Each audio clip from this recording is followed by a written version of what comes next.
Hello friends, आप लोग कैसे हो? आशा करती हूँ कि आप लोग बहुत अच्छे होंगे।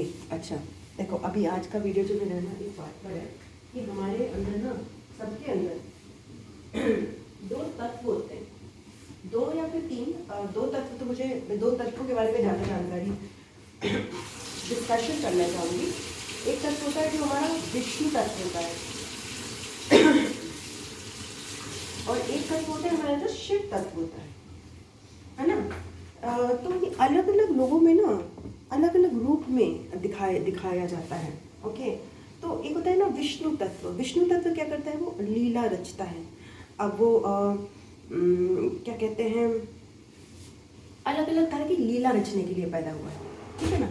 और जो हमारा शिव तत्व है ना, वो कहता है कि मुझे कोई लीला नहीं चाहिए, मुझे बस परम शांति चाहिए। तो मुझे बस मोक्ष कह लीजिए, या फिर जो परम पीस की स्थिति है जिसमें कोई लीला नहीं है, इसमें पर मेडिटेटिव स्टेट है। Okay, that is our Shiv तत्व। तो हर किसी के लिए ना अलग अलग रूप में ये दिखाई देता है। ज़रूरी नहीं है कि आपका शिव तत्व अगर पढ़ाई में हो तो दूसरे का भी पढ़ाई में हो सकता है एक पर्सन पढ़ाई कर रहा हो और वो लीला रचा रहा हो, उसका विष्णु तत्व है वो, और दूसरे पर्सन का वो शिव तत्व है, वो उसमें रमना चाहता है, वो लीला नहीं है उसके लिए, वो उसके लिए सब कुछ है। ओके, तो यहाँ पर बहुत ज़्यादा डिलेमा हो जाता है, हम समझ नहीं पाते कि कहाँ हम अपने शिव तत्व से काम कर रहे हैं, मतलब कहाँ पे ये हमारे लिए अंतिम चीज़ है और कहाँ पे वो केवल लीला है जो हमें रचनी है। इसलिए रचनी है क्योंकि हमें दुनिया में रहना है ना, तो केवल हम अंतिम तक तो ढूंढ के नहीं रह सकते, हमें पहले दुनिया से एकमत होना पड़ेगा, दुनिया के साथ जीना पड़ेगा। उसके लिए तो लीला रचनी पड़ती है, बिना लीला के तो नहीं हम दुनिया को अपना मान सकते हैं ना। तो यहाँ पे रहकर लीला रचानी पड़ती है। तो मैं हमेशा ये सोचती थी कि यार ये क्या है, ये क्या है। तो फिर मुझे समझ में आया कि यू नो दैट अपना शिव तत्व ढूंढना बहुत इम्पॉर्टेंट है। आपके लिए वो शिव तत्व क्या है जिसमें आप शांत हो जाओ। ओके, और एक आपका जो कृष्ण, जैसे मैं बहुत समय से ना कृष्ण जी को वो कर रही थी, इन्वोक कर रही थी। मैं कहती कृष्ण जी आप मेरी लाइफ में आ नहीं रहे हो, क्या बात है, मेरी लाइफ में ना बिल्कुल लीला ख़त्म हो गई है, मेरी लाइफ में रोमांस ख़त्म हो गया है, क्या हो गया है। एक हल्की फुल्की फीलिंग जो इनर चाइल्ड जो है ना, मस्ती ख़त्म हो गई। ये मैंने करीब 3 महीने पहले कृष्ण जी को से पूछा था कि आप मुझे नहीं दिख रहे हो। मैं उनके मंदिर में जब जाती थी तो मैं सबसे कनेक्ट हो पाती थी, बट मैं हनुमान जी से ज़्यादा कनेक्ट होती थी, मैं श्री कृष्ण जी से कनेक्ट ही नहीं हो पाई। तो मैं कहती यार क्यों आपकी एनर्जी मेरी लाइफ में आपने लाओ मेरी एनर्जी, क्योंकि मैं आपसे कनेक्ट होना चाहती हूँ। ये करीब 2-3 महीने पहले की बात है। और फिर उन्होंने वो मेरे अंदर वो जगाया, और ये जो जगाया जाता है ना ये तत्व, जैसे कि कृष्ण की लीला का तत्व, कृष्ण जी आए मेरी लाइफ में, तो ज़रूरी नहीं है कि वो आपके अंदर ऐसे ही आ जाए। वो ज़्यादातर ना इंसानों के फॉर्म में आता है।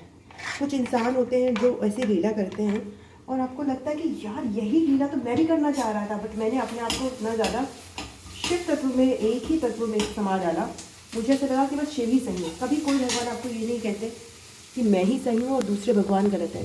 शिव कहते हैं विष्णु के पास जाओ, विष्णु कहते हैं शिव के पास जाओ। ओके, और इसमें ब्रह्मा का भी रोल है, बिकॉज ये शिव और विष्णु के पास आप तभी जा पाओगे जब आपका रीबर्थ हुआ होगा, जब आप एक्चुअल में अपने प्योर फॉर्म में, लोटस के फॉर्म में आए होगे। अगर आपने रीबर्थ ही नहीं लिया, फिर आप शिव तत्व और विष्णु तत्व को भूल जाओ।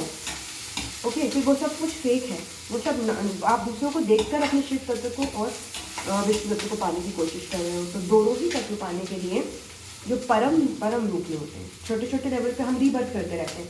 हम जैसे कि एक रीबर्थ किया तो हमारा शिव तत्व और विष्णु तत्व चेंज हो गया, मतलब हमारा रामचंद्र जी का यहाँ पे मैं कंफ्यूज हो रही हूँ क्योंकि रामचंद्र जी का भी और जो ये जो आपके लीला रचने का तरीका भी ना 2 तरीके का होता है।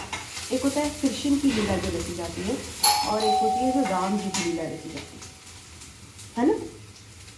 सो यहाँ पे शिव तत्व के चक्कर में मेरा डॉग वॉकर आ गया है, मेरा प्याज जल गया है नूडल्स वाले, ये कमाल हो गया। यही होता है मेरे साथ, तो समय जलता ही रहता है। डायरेक्ट पर जो है वो इतना ज़्यादा कंफ्यूज है। अभी बच्चों को उठाना है तो वो ये भी रह जाएगा। मुझे लगा था चलो वीडियो बना ही लेती हूँ, क्योंकि जो मज़ा ना ऐसे आता है ना, जब माइंड में आइडिया बुला रहा हूँ, मज़ा के साथ साथ मेरे पास कुछ टाइम ही नहीं होता है।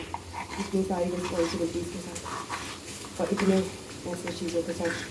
तो बेसिकली बात यही कर रही थी कि कभी कभी हमारे अंदर ना लीला रचती है, अलग अलग तरीके से रची जाती है। जब श्री कृष्ण की लीला होती है, जैसे यंग एज में हम बचते हैं, वो होती है प्यार की लीला, रोमांस की लीला। और जो शादी के बाद लीला रची जाती है होती है राम सीता की लीला। ओके, तो कभी कभी हम ये लीलाएँ अपनी लाइफ में मिस कर देते हैं।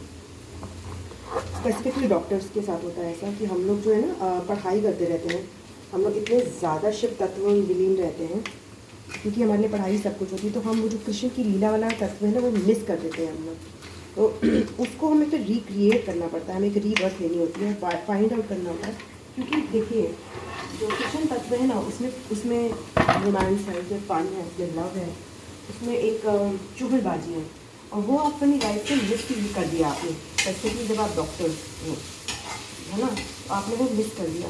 तो वो आपको लाइफ में रीबर्थ लेना बहुत ज़रूरी होता है डॉक्टर्स के। और अभी बहुत सारे और भी लोग हैं, चाहे कॉर्पोरेट हो चाहे इंजीनियर हो, उनके लिए भी बहुत जरूरी है, क्योंकि वो भी यू नो, या वो कहेंगे कि वो शिव तत्व को प्राप्त करना, तो मैं नहीं कहूँगी, मैं वो राम तत्व में बहुत जल्दी चले जाते हैं, राम सीता के तत्व में, जिसको प्योर होता है, जिसमें जो मेहनत है, जैसे कठिन वनवास का टाइम है ना।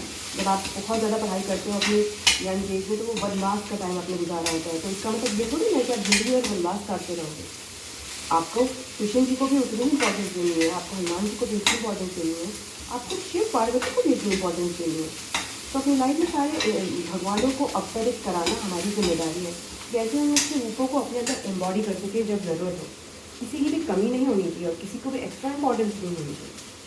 ये तो क्या मेरी बात है, हो सकता है आपकी लाइफ में केवल एक ही भगवान इंपॉर्टेंट हो और वही सारी चीज़ें कर देते हो, बट मेरी लाइफ में हर भगवान की अपनी जगह है, और हर समय कोई ना कोई भगवान की एनर्जी मिसिंग हो जाती है, तो मैं उनसे मांगती हूँ कि ये एनर्जी मेरी लाइफ में वापस लाओ। ओके, बिकॉज मुझे अपनी लाइफ में बैलेंस चाहिए। ओके, तो ये चीज़ है, मैं बाद में डिस्कस करूँगी। Thank you, bye bye.